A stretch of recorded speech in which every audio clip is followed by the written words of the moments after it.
நீ எப்படிடா போவ? ஏற்கனவே கை வேற ரொம்ப வலிக்குதுன்னு சொன்ன. எப்படி நீ டிரைவ் பண்ணுவ? எப்படி லக்ஷ்மியை போய் கூட்டிட்டு வர முடியும்?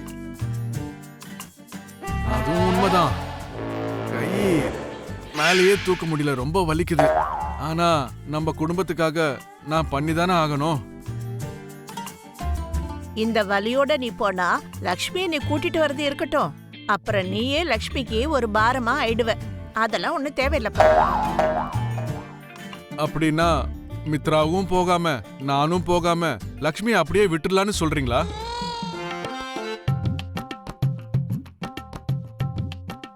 சரி விடுங்கம்மா, இங்க யாரு மனசும் கரையிற மாதிரி தெரியல. நானே போய் கூட்டிட்டு வரேன். டாட், நீங்க எங்கேயும் போக வேண்டிய அவசியம் இல்லை. அப்ப லக்ஷ்மியை யாரா கூட்டிட்டு வரவா? நானே போய் கூட்டிட்டு வரேன். நீ சும்மா பேச்சுக்கு சொல்றியா இல்ல மனசார சொல்றியா? உங்களை கஷ்டப்படுத்த கூடாதுன்னு தான் சொல்றேன். போதுமா?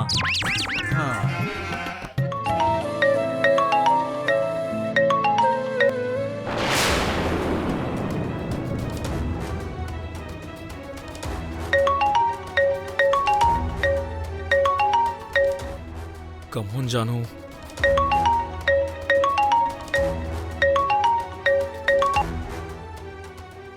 ஹலோ ஜானு. எதுக்கு கால் பண்ண? ப்ளீஸ் ஜானு, முதல்ல நான் சொல்றது கேளு. இப்படி செருப்பால் அடிச்ச மாதிரி பேசாத. என்கிட்ட என்ன பேசணும் விவேக்? பேசினாலே காதல் கல்யாணம்னு சொல்லுவ.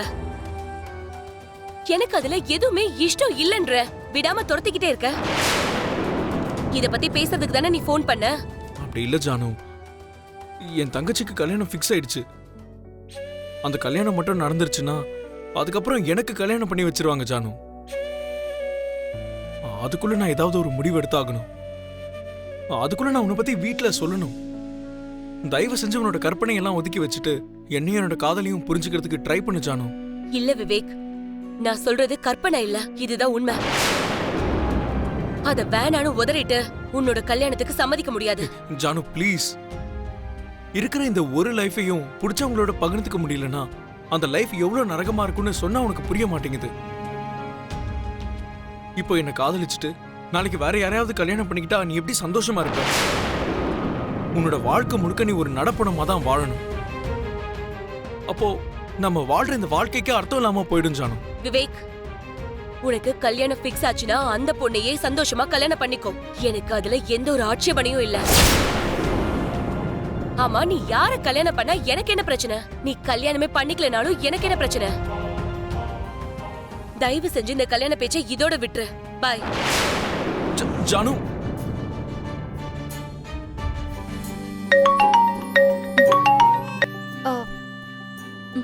ஹலோ. அம்மா லக்ஷ்மி, எங்க இருக்க? மித்ரா வந்துட்டானா? உன்னை பிக்கப் பண்ணிக்கிட்டானா? ஆமா மாமா, 2 பேரும் கார்ல தான் இருக்கோம், வந்துட்டு இருக்கோம். நல்ல விஷயம். கொஞ்சம் போனை ஸ்பீக்கர்ல போடுமா? சரிங்க மாமா. மித்ரா. சொல்லுங்க டாட். ஏற்கனவே ரொம்ப லேட் ஆயிடுச்சு. லக்ஷ்மி சாப்பிட்டாலோ இல்லையோ? அவ இன்னும் சாப்பிடலன்னா வரும்போது அவளை சாப்பிட வச்சுட்டு கூட்டிட்டு வா. அம்மா லக்ஷ்மி, மித்ரா எந்த பதிலும் சொல்ல மாட்டேங்கிறான்னா அவனுக்கு இதுல விருப்பம் இல்லைன்னு நினைக்கிறேன். சரி விடு, என்ன பண்றது? வீட்டுக்கு வந்ததுக்கு அப்புறம் பசியோடையே படுத்து தூங்கு. நான் வச்சிடுறேம்மா, பார்த்து பத்திரமா வாங்க.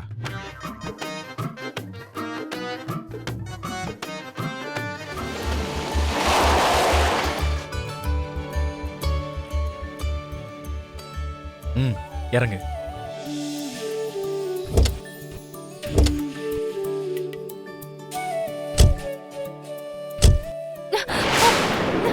லக்ஷ்மி, லக்ஷ்மி என்ன ஆச்சு? விரல டோர நசங்கிருச்சு. எங்க காட்டு.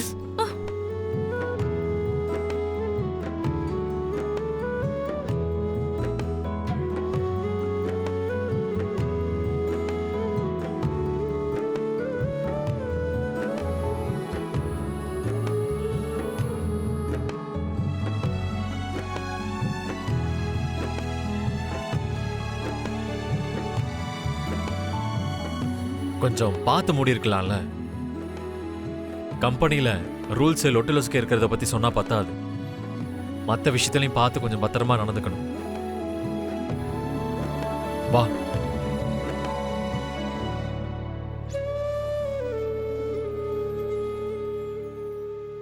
உட்காரு.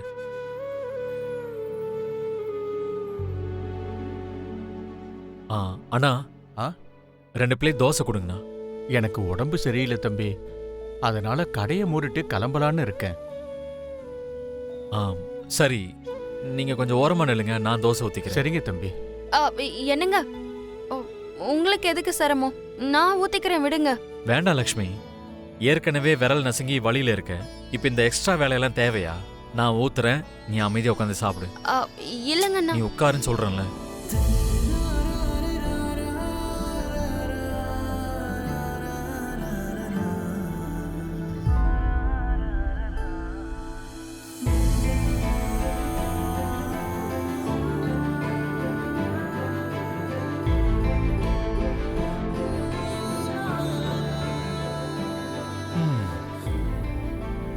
சாப்பிடு. நீ வந்து பசியோட படுத்தா அப்புறம் அந்த பாவம்லாம் எனக்கு தான். உங்களுக்கு பாவம் வந்துடும்னு தான் இப்படி செஞ்சீங்களா? ஆமா.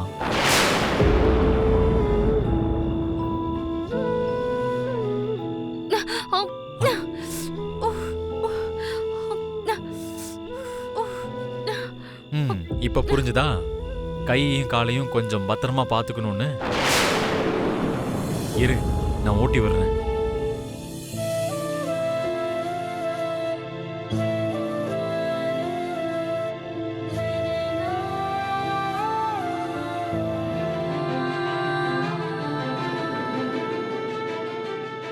என்ன அப்படி பாக்குற?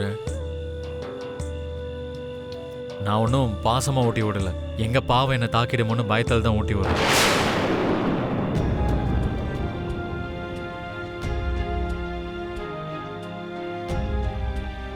மனிஷா,